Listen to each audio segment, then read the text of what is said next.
चलो एग्जाम्पल 1 આગળ એક વિડીયોમાં આવી ગયો છે બરાબર લગભગ ચિત્રવાળા કેવો જે વિડીયો છે એમાં તમે જોઈ લેજો એગ્જામ્પલ 2 જો એક પેટીમાં 5 લાખ એટલે 5 રેડ છે 8 ગ્રીન અને 7 વ્હાઇટ બોલ છે ટોટલ બોલ પહેલા કેટલા આવ્યો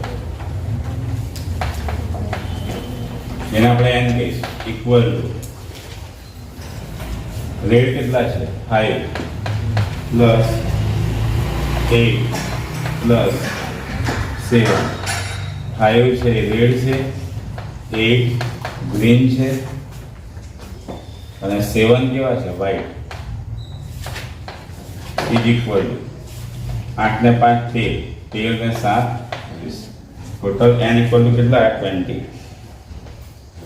તે પેટીમાંથી યાદચ્છિક રીતે એક બોલ લેવામાં આવે तो लेવામાં આવેલ બોલ અંગે નીચેની સંભાવનાઓ શોધો તો ક્વેશ્ચન 1 છે જો તે દડો સફેદ હોય અથવા ગ્રીન હોય તે બોલ વ્હાઇટ હોય કે ગ્રીન હોય અહીં તમારે સંભાવના શોધવાની છે તો ટોટલ આર કેટલા થાય જો ઓર આપ્યું છે એટલે બંને લેવા પડશે व्हाइट અને ग्रीन तो व्हाइट कितना છે 7 प्लस ग्रीन 8 7 प्लस 8 15 है therefore આ ઘટના તમે એક હો તો p of a equal to r by ઘટના એ તમે આપી દો એટલે કે ઇવેન્ટ a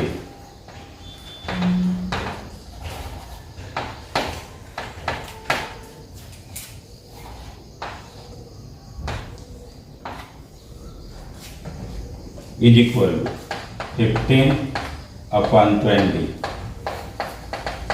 5 4 जाएगा 5 with 3 equal to 3 by 4 3 by 4 तो पॉइंट में कितना लिखा है लखवा है तो बोलो 3 by 4 तिथि वृक्षा कृष्णा 3 by 4 तो कितना पॉइंट है वृक्षा पॉइंट स्वाति તમને ખબર હોવી જોઈએ ફટાફટ કે 4 માંથી 3 પાર્ટ છે ટોટલ 4 માંથી 3 કેટલા 0.75 25 થી મલ્ટીપ્લાય કર દો ઉપર નીચે 25 into 3 75 upon 100 તો 0.75 સેકન્ડ જો એને તમે ઇવેન્ટ બી કહો શું કહે છે તે દડો લીલો પણ ન હોય અને લાલ પણ ન હોય તે બોલ ગ્રીન કે રેડ ન હોય બરાબર તે બોલ ગ્રીન કે રેડ ન હોય હવે ગ્રીન પણ ના હોય રેડ પણ ના હોય તો બચ્યો કયો વ્હાઇટ એટલે કે તે બોલ व्हाइट हो बराबर therefore r equal to कितना बोल છે व्हाइट 7 तो p of b equal to r by n equal to 7 by 20 હવે જો મેં તમને વાત કરી છેદમાં કેટલા લાવવાના 10 લાવો 100 લાવો 1000 લાવો તો 20 છે 20 ને કેટલા વડે મલ્ટીપ્લાય કરીએ તો છેદમાં 100 થાય 20 ને કેટલા વડે મલ્ટીપ્લાય કરીએ તો 100 થાય 5 તો 5 વડે ગુણી કરો અને 5 વડે ભાગી નાખો ઇઝ ઇક્વલ ટુ 7 5 35 upon 100 તો 0.35 થશે ચલો થર્ડ તે દડો સફેદ ન હોય તે દડો સફેદ ન હોય जो व्हाइट ना हो એટલે શું થયો ગ્રીન હોય કે પછી રેડ હોય કૌંસમાં શું કહેવાય ગ્રીન કે રેડ હોય તો therefore r equal to green કેટલા છે 8 plus 5 રેડ equal to 13 તો therefore P of C equal to R by N is equal to 13 by 20. ફરી તમે એવું કરી શકો, પોઈન્ટમાં લાવવો હોય તો 5 into 5, 5 by 5, 13 पंचो 65 भाग्या 100 तो 0.65. पड़ी समझ?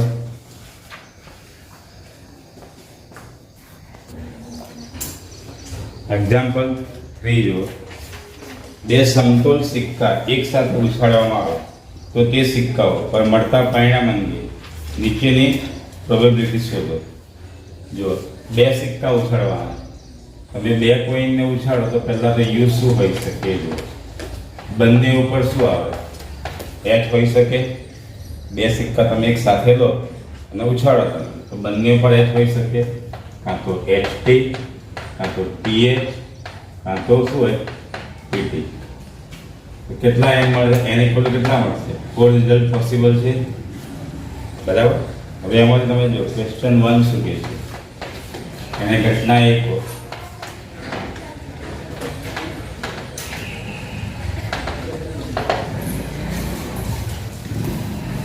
એક છાપ મળે. એક છાપ એટલે કે હેડ મળે. તમે જોઈ લો, એક છાપ તો એવા કેટલા રિઝલ્ટ છે? બે થશે. જો એક એચ છે, અહીં પણ એક એચ છે, તો R equal to 2. Therefore P of A equal to R by N is equal to 2 by 4. કેટલા? 1/2 થશે, is equal to 0.5. સેકન્ડ જો અને ઘટના બી કો તમે બે છાપ મળે એટલે કે બંને હેડ મળે, એની પોસિબિલિટી કેટલી?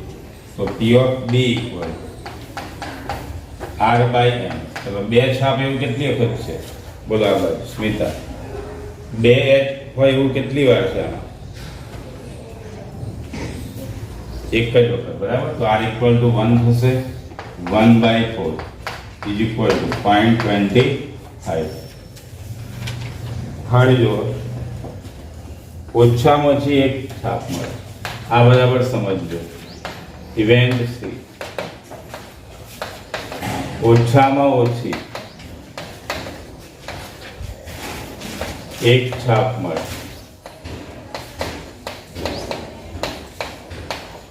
જો આ શબ્દ ખાસ સમજવાનો. ઓછામાં ઓછી એનો અર્થ શું થાય? વૃક્ષકાર ઓછામાં ઓછી એક, એનો અર્થ શું થાય? કેટલાથી કેટલા લેવાના? જો ઓછામાં ઓછી એક, એનો અર્થ શું થયો? એકથી ઓછી નહીં, ઓછામાં ઓછો એક. આપણે એવું કહીએ કે હું ઓછામાં ઓછો એક લાડુ ખાઈ શકું, એનો અર્થ શું થયો? ઓછામાં ઓછો એક, એનો અર્થ કે એક કે તેથી વધુ.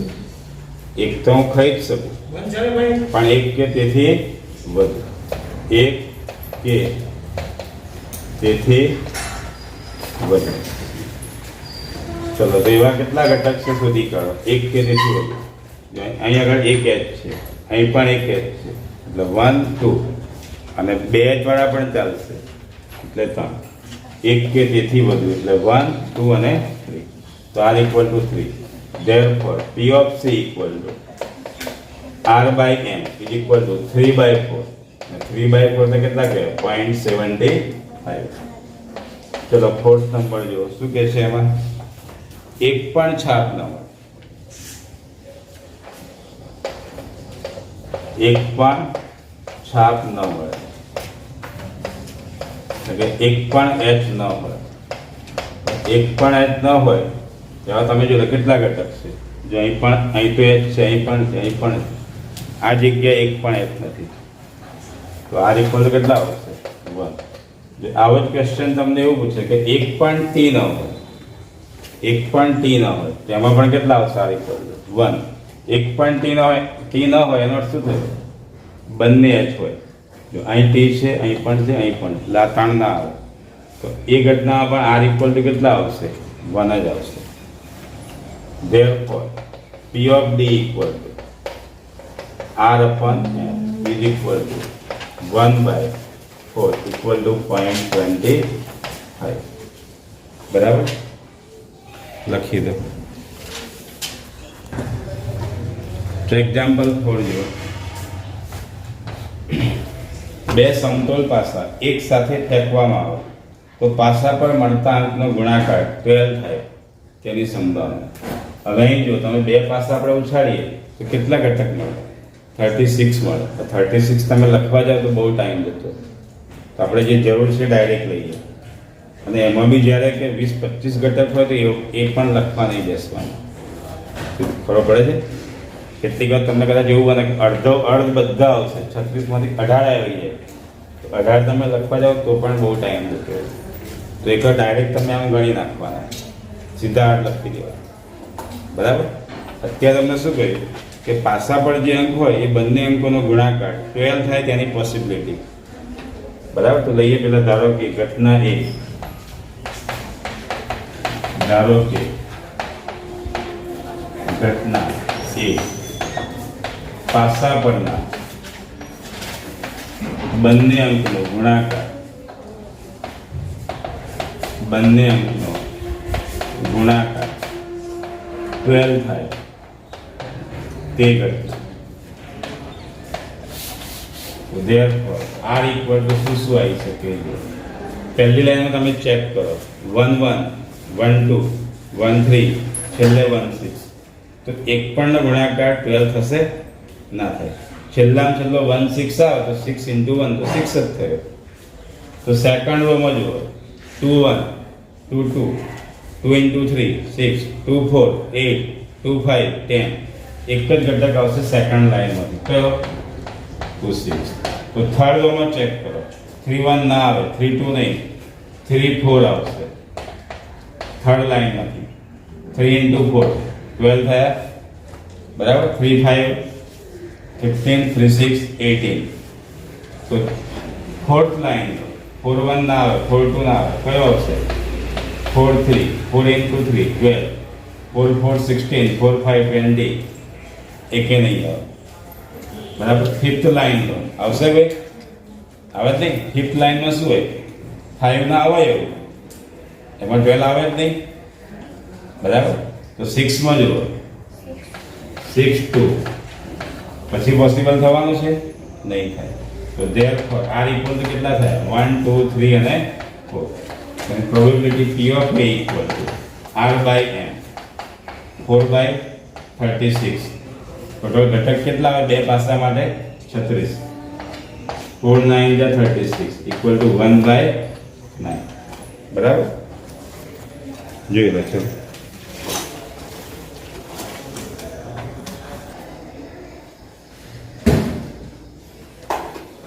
જે એક્ઝામ્પલ 6 અને 7 છે આગળ વિડીયોમાં આવી ગયા છે.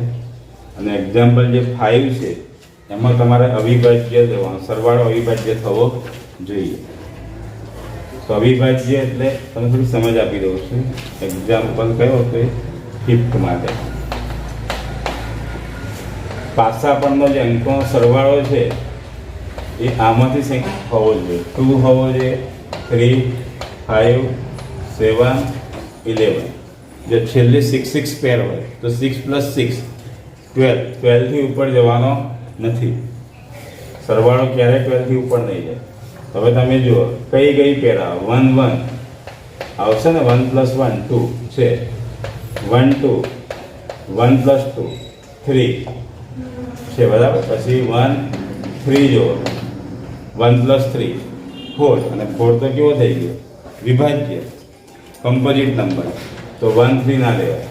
1 4 1 + 4 5 છે. 5 પ્રાઇમ નંબરમાં તો લેવાશે.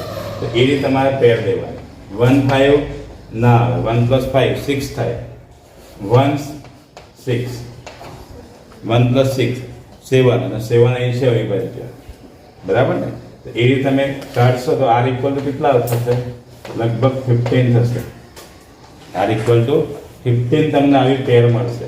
પછી 2 ની લાઈન 2 1 આવશે, 2 2 નહીં આવે, 2 3 2 4 ના આવે, 2 + 4 6 2 5. આ રીતે તમારે બનાવવાની છે. ચલો એક્ઝામ્પલ 6, 7 છે, આગળ આવી ગયા છે 8. અહીં તમને જો એક જ પાસો કર્યો છે, આ ખાસ ધ્યાન રાખવાનું. એક પાસો કે તો આની પર 6 આવશે, અને જો બે કે તો 36. એક પાસો ઉછાળવામાં આવે તો પાસા પણ નાનો, 3 થી નાનો હોય. જો યુ કેટલો આવશે 1. તમને એક પાસાનું કે તો યુ લખી જ નાખવાનું, કારણ કે નાનો છે. 1 2 3 4 5 અને 6. તમને શું કહ્યું છે? 3 થી નાનો અંક હોય, 3 થી નાનો અંક. તો કયા કયા જોઈ લો? 3 થી નાનો મીન્સ 1 અને 2. તો ધેરફોર આર કેટલા થશે? 2. ધારો કે આપણે ઘટનાને a કહીએ તો p of a equal to r by n equal to 2/6. કેટલા આવશે? 1/3 થશે, 1/3. જોઈ લો. ચલો જો એક્ઝામ્પલ 10 શું કહે છે કે પાસા પર મળતા પૂર્ણાંકનો સરવાળો અયુગ્મ એટલે કે ઓડ નંબર હોય, એકી સંખ્યા હોય. તો પહેલા લખી દો એકી સંખ્યાઓ કઈ કઈ. તો એક એક છોડીને આવશે 1 3 5 7 9 11. હવે જે પાસા પર જે પેર મળશે આપણને એમાંથી ચેક કરવાના કે બંનેનો સરવાળો આ સંખ્યાઓમાંથી આવવો જોઈએ. તો જો 1 2 1 1 નહીં આવે, પહેલા 1 1 1 + 1 2. 2 એ કેવી છે? યુગ્મ છે, તો ના લેવા. 1 2 આવી ગયા 3 1 4 1 + 4 5 1 + 6 7. સેકન્ડમાં તમે ચેક કરશો તો 2 1 લેવાશે, 2 + 1 3 2 2 નહીં આવે, 2 + 2 કરો 4 અને 4 એ યુગ્મ છે. 2 3 બરાબર. આમાં પણ એક છોડીને આવશે, 2 4 નહીં આવે, 2 5. તમે જો કે દરેક રોમાંથી 3 ઘટકો આવશે, દરેક રોમાંથી 3 આવશે. તો 6 રો છે, 6 × 3 r કેટલા આવશે? 18 આવશે. p ઓફ a ઇક્વલ જો બધી લખવાની જરૂર નથી, તમારે આવું કરજો. દાખલા તરીકે આવી પેર લેવાની છે, બધી લખવા જાઓ બહુ ટાઈમ જશે. r by n is equal to 18/36.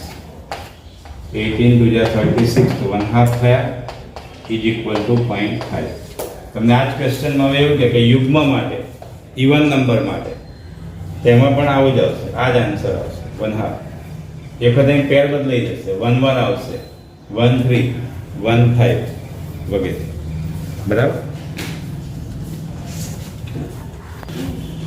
જો એક્ઝામ્પલ 12 ઇવેન્ટ બી શું કહે છે? પાસા પર મળતા પૂર્ણાંકનો સરવાળો 6 નો ગુણિત એટલે કે મલ્ટીપલ હોય.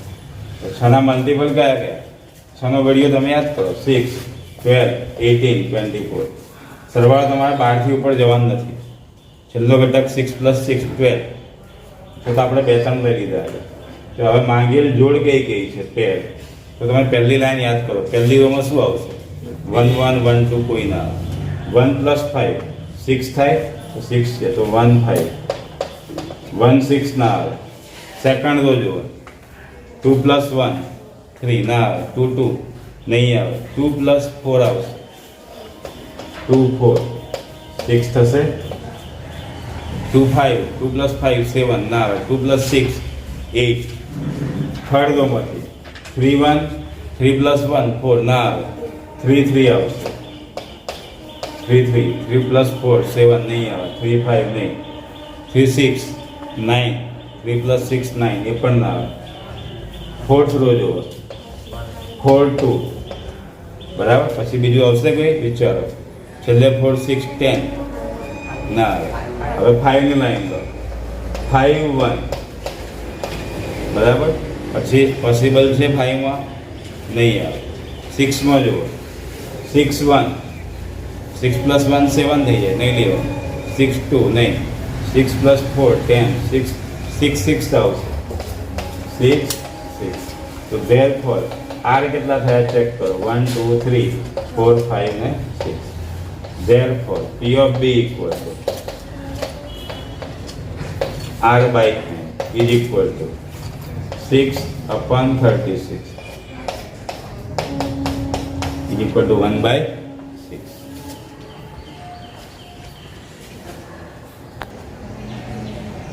જે એક્ઝામ્પલ 15 છે, સરખી રીતે ચીપેલા 52 કાર્ડના ડગમાંથી એક પત્તું યાદચ્છિક રીતે પસંદ કરવામાં આવે તો તે પત્તું રાણી એટલે કે ક્વીન હોય તેની સંભાવના કેટલી? તો જો 52 પત્તામાં રાણી કેટલી છે? રાણી કેટલી હોય? 4 હોય. Therefore આ ઘટના આપણે A કહીએ. જો તમે ડાયરેક્ટ બધું લખજો, ઘટના A યાદચ્છિક રીતે પસંદ કરેલ પત્તું રાણીનું હોય તે ઘટના, તમારે એવું લખવાનું. હવે હું શોર્ટમાં લઈશ. R/n ઇક્વલ ટુ શું થાય? 4. ટોટલ કાર્ડ કેટલા? 52. 4 13 ચોક 52 ઇક્વલ ટુ 1/30. જો તમને શું કે એ પત્તું રાણી હોય તો પણ આ જ આન્સર આવશે, રાજા હોય તો પણ 4 આવશે, ગુલામ કે એક્કા કે કોઈ પણ મારે તમને કહેશે, દસ્સા કે તો પણ કેટલા? 4 જ હોય ને, બરાબર. દૂરી કે તો પણ 4. તો દરેક માટે આ પોસિબિલિટી આવશે. તો 16 નંબર યાદચ્છિક રીતે પસંદ કરેલ પત્તું ચિત્રવાળું એટલે કે ફેસ કાર્ડ હોય. તમારે લખવાનું ઘટના એ યાદચ્છિક રીતે પસંદ કરેલ પત્તું ચિત્રવાળું એટલે કે ફેસ કાર્ડ હોય તે ઘટના. તો R બરાબર તમને ખબર છે ફેસ કાર્ડ કેટલા છે? ચિત્રવાળા પત્તા કેટલા? 12 છે. કયા કયા? 4 ગુલામ, 4 રાણી અને 4 બાદશાહ. એક કોઈ ચિત્રવાળું નથી. તો 4 × 3 12 થશે and 52. P of B અને ઇવેન્ટને તેની probability P of B equal R/n 12/52.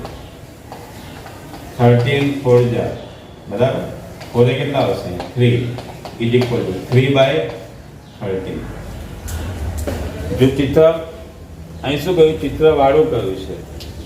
ચિત્ર વગરનું કે નોટ એ ફેસ કાર્ડ તો શું આવશે? ચિત્ર વગરના પત્તા કેટલા? 40 થાય. ટોટલ 52. ચિત્રવાળા 12. તો ચિત્ર વગરના કેટલા? 40. તો 40/52 આવશે. નોટ એ ફેસ કાર્ડ કે તો 40/52. તો 17 શું કહેશે? જો 52 પત્તાના ઢગમાંથી એક પત્તું પસંદ કરતો તે પત્તું ચરકટનું હોય એટલે કે ડાયમંડ કાર્ડ હોય. ધારો કે એની ઘટના તમે કહી દો, જે કેવી હોય એ કહી દો. તો R કેટલા થાય? ચરકટના પત્તા કેટલા હોય? દરેક ટોટલ કાર્ડ 52 છે. દરેક એટલે કે રેડના એટલે કે તમે એને શું કહો છો? હાર્ટ, ડાયમંડ કાર્ડ, ચરકટના દરેકના 13 હોય. તો therefore P of A equal to R/n is equal to 13/52. 13 ચોક 52 ઇક્વલ ટુ 1/4 ઇક્વલ ટુ 0.25. 4 જાતના પત્તા હોય, દરેક માટે 1/4 આવશે. અને બધાનો સરવાળો કરશો 0.25 4 ટાઈમ્સ. તો સરવાળો કેટલો થાય? 1 થશે. આગળ 18. કાળા રંગનો બાદશાહ હોય, બરાબર ને? ઘટના એ શું લઈએ? કાળા રંગનો બાદશાહ એટલે કે બ્લેક કિંગ. તમે જો કાળા રંગના બાદશાહ કેટલા થશે? 2 થશે. કયા કયા? એક કાળીનો અને એક ખુલ્લીનો. તો R equal to 2. Therefore P of A equal to R/n is equal to 2/52 is equal to 1/26. समझ पड़ी?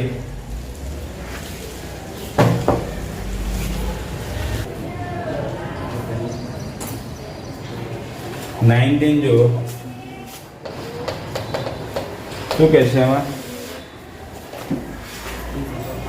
એક વિદ્યાર્થી 50 ગુણની પરીક્ષા આપે છે. એમાં ઋણ ગુણાંક આપવામાં આવતા જો નેગેટિવ માર્કિંગ હોય, ગણિતની એક્ઝામ હોય, તમને ખબર છે, ખોટા પડે તો નેગેટિવ માર્કિંગ હોય છે. પણ તમને કહેશે કે એવું આપવામાં આવતું નથી. વિદ્યાર્થીને 30 અથવા 35 ગુણ મળે તેની સંભાવના કેટલી? તો પહેલાં તો શું નક્કી કરીએ આપણે? n ઇક્વલ કેટલા આવશે? બોલો ચાલો સ્વાતિ. 50 ગુણની પરીક્ષા છે. 50 ગુણની પરીક્ષા હોય તો n ઇક્વલ ટુ કેટલા? અહીં સાંભળનું બોલું છે. 50 ગુણની પરીક્ષા છે તો n ઇક્વલ ટુ કેટલા આવશે? કૃષ્ણા 51 આવશે. કારણ કે કોઈના પણ ગુણ 1 to 50 માં તો આવી શકે કોઈ, પણ કોઈના 0 પણ હોઈ શકે. તો 0 to 50 ઇક્વલ કેટલા થયા? 51 થયા. હવે r તમને શું કહે છે? 30 અથવા 35 ગુણ મળે તેની સંભાવના. તો r ઇક્વલ ટુ 2 થયા. Therefore, P of A equal to R by N is equal to 2 by 50. સમજ પડી? તમને 0 માર્ક આવવાની કે તો શું આવશે? 0 માર્ક્સ આવવાની સંભાવના વૃક્ષા તેથી 1/51. અહીં તમને 30 અથવા 35 કહી દીધું તો 2 થયા ને, એટલે 2/51. 30 કે તો 1/51. 35 કે તો 1/51. 0 કે તો પણ જ આવશે. કોઈ પણ ગુણ માટે કે તો 1/50. 50 કે તો પણ 1/51. તો પણ 51 આવવાની કે તો 0. બરાબર ને? Impossible event. સમજ પડે?